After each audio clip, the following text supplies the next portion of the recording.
नमस्ते दोस्तों, स्वागत है आपका आज की इस वीडियो में। आज मैं आपको लेकर चलूँगा कटरा स्थित माता वैष्णो देवी की यात्रा पर। माता वैष्णो देवी का भवन जम्मू से 14 किलोमीटर दूर कटरा में त्रिकुटा पर्वत पर स्थित है और यहाँ हर रोज़ लाखों श्रद्धालु माता वैष्णो देवी के दर्शन के लिए आते हैं। मैंने पहले भी माता वैष्णो देवी की यात्रा करी हुई है, लेकिन रिसेंटली काफ़ी सारी चीज़ें चेंज हुई हैं, तो वो सारी इन्फॉर्मेशन मैं आपके साथ में इस वीडियो में शेयर करूंगा। आप जानेंगे कि RFID कार्ड क्या है, इसे कहाँ से बनवा सकते हैं, यहाँ रहने के ऑप्शंस, रोपवे, घोड़े और पालकी के रेट और भी बहुत सारी इन्फॉर्मेशन है जो मैं आपके साथ में इस वीडियो में शेयर करूंगा। तो इस वीडियो को एंड तक ज़रूर देखें और अपने उन साथियों के साथ इस वीडियो को शेयर करें जो माता वैष्णो देवी जाने का प्लान कर रहे हैं। मैंने अपनी यात्रा 14 जून को करी थी और इस यात्रा में मेरे साथ में मेरी मदर, वाइफ, सिस्टर, मेरी 9 महीने की बेटी और मेरा भाई साथ में थे। माता रानी के दर्शन के लिए आपको सबसे पहले कटरा तक आना होता है। हम लोग कटरा वंदे भारत ट्रेन से आए थे और ये ट्रेन हमने सुबह 6 बजे नई दिल्ली रेलवे स्टेशन से बोर्ड करी थी और लगभग 8 घंटे में इसने हमें कटरा रेलवे स्टेशन पहुंचा दिया। वहां से हम लोग अपने होटल गए और वहां कुछ देर रेस्ट करने के बाद हमने अपने यात्रा की शुरुआत करी। हम सारे लोग अब रेडी हो गए हैं यात्रा के लिए, क्योंकि दिन में काफ़ी धूप होती है, तो हम लोगों ने डिसाइड किया कि हम लोग अपनी यात्रा अब शाम को शुरुआत करेंगे। और अभी टाइम हो रहा है 8:25 हो रहे हैं और यहाँ से हम लोग जाएंगे सीधा रजिस्ट्रेशन काउंटर और वहाँ से अपने RFID कार्ड और यात्रा पर्ची हम लोग कलेक्ट करेंगे। जय माता दी, जय माता दी, जय माता दी। नए रूल्स के अकॉर्डिंग आपको सबसे पहले अपना RFID कार्ड बनवाना होता है और ये कार्ड 6 घंटे के लिए वैलिड होता है। तो अभी आपकी स्क्रीन पे जो जगहें दिख रही हैं, यहाँ पे जाके आप अपना RFID कार्ड बनवा सकते हो। हम लोग अपना कार्ड बनवाने के लिए रजिस्ट्रेशन काउंटर 2 पे गए थे, जहाँ पे मुझे कुछ खास भीड़ नहीं मिली और हम लोगों को हार्डली 5 मिनट लगे अपना कार्ड बनवाने में। कार्ड बनवाने के लिए आपके पास में आपकी एक ID होनी चाहिए। कार्ड बनवाने के बाद में हम लोग सीधा एंट्री गेट पे गए, जहाँ पे काफ़ी लंबी लाइन लगी हुई थी।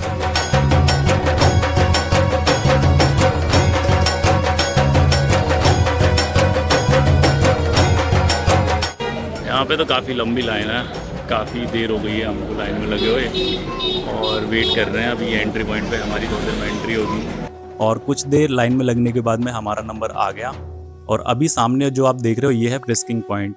यहाँ पे आपका RFID कार्ड और आपका सामान, इसकी चेकिंग होती है।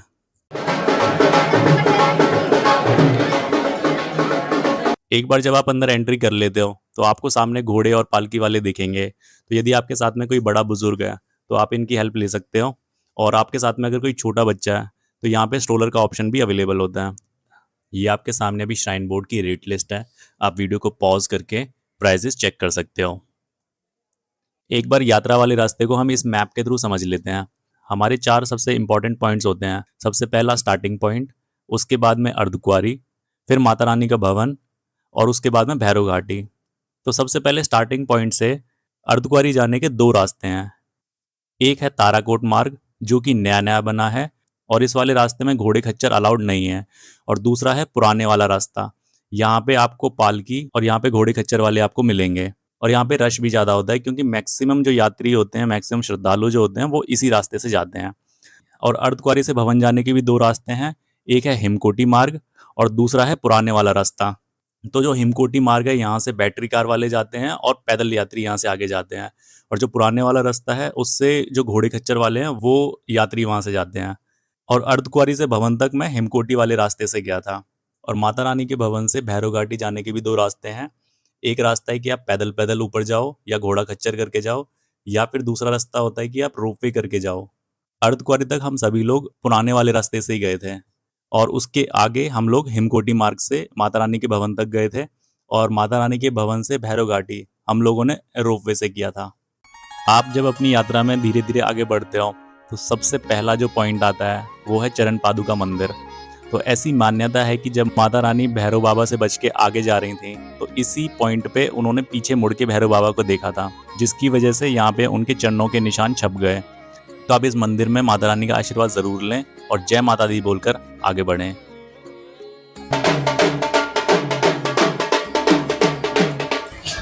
बात हो गई है ऐसी कि अर्धकुंवारी पहुंचने में यहाँ पे 2.5 किलोमीटर लगे हैं, चल रहे हैं।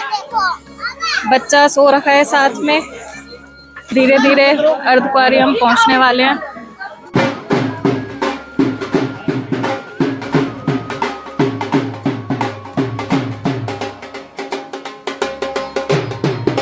अभी 12:30 बज रहे हैं और हम लोग अर्धकुंवारी तक पहुंच गए हैं।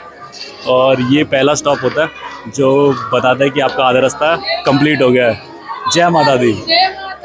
अर्धकुंवारी से भवन आप बैटरी कार करके भी जा सकते हो। इसके लिए आपको श्राइन बोर्ड की वेबसाइट पे जाके ऑनलाइन ही इसे बुक करना पड़ेगा और इसके लिए 354 रुपीज़ पर पर्सन आपको पे करना पड़ेगा।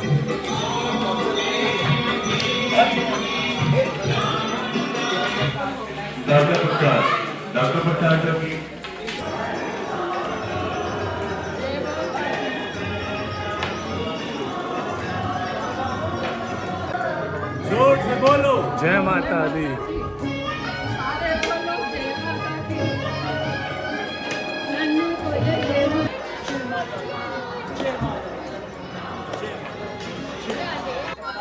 अभी चलते चलते हमने एक छोटा सा ब्रेक लिया है। टाइम हो रहे हैं अभी सुबह के 3:15 बज रहे हैं और यहाँ से भवन लगभग 2 किलोमीटर दूर है। तो लेट्स होप सुबह की आरती से पहले हम लोग पहुँच जाएं, दर्शन कर लें और उसके बाद हम लोग आगे बढ़ेंगे।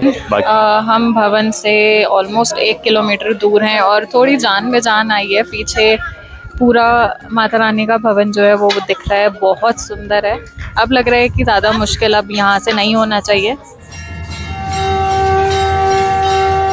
जब आप माता रानी के भवन पहुंच जाते हो तो आपको सबसे पहले नज़र आता है पार्वती भवन। पार्वती भवन अभी श्राइन बोर्ड द्वारा नया बनाया गया है और यहाँ पे बाथरूम और लॉकर्स की फैसिलिटी अवेलेबल है। तो आप सबसे पहले 2nd फ्लोर पर जाकर नहाएं, वहाँ पे अपने आप को स्वच्छ करें क्योंकि भवन में कोई भी आइटम्स अलाउड नहीं होते। आपका फ़ोन, इलेक्ट्रॉनिक्स आइटम या कुछ भी आपके पास में इस तरह की चीज़ है तो वो आपको लॉकर्स में यहाँ पे जमा करवाना पड़ेगा। तो उसके लिए आप ग्राउंड फ्लोर पर आओ, वहाँ पे एक 100 रुपये की पर्ची कटती है जो कि ये अमाउंट होता है रिफंडेबल होता है। आपको वापस जब आप अपना सामान लेने आओगे आपको ये 100 रुपये आपके वापस मिल जाएंगे। तो वो 100 रुपये की पर्ची कटवाने के बाद में आप 1st फ्लोर पर जाते हो, वहाँ पे लॉकर्स होते हैं, वहाँ पे जाके आप अपना सारा सामान सबमिट करा दो और उसके बाद में आपको माता रानी के दर्शन के लिए लाइन में लगना पड़ता है। एक चीज़ का आप ज़रूर ध्यान रखें कि सुबह और शाम माता रानी की आरती होती है। तो जिस टाइम आरती होती है उस टाइम पे दर्शन के जो द्वार होते हैं उनको बंद कर दिया जाता है और इसी कारण लाइन रुक जाती है। तो आपको अपने स्थान पर तब तक खड़े रहना पड़ेगा जब तक लाइन दोबारा चालू नहीं हो जाती। हम सभी को माता रानी के बहुत ही अच्छे से दर्शन हुए और माता रानी के दिव्य दर्शन करने के बाद हम लोग भैरव घाटी की तरफ बढ़े। ऐसी मान्यता है कि माता रानी की यात्रा तब तक पूरी नहीं मानी जाती जब तक आप भैरव बाबा के दर्शन नहीं कर लेते हैं।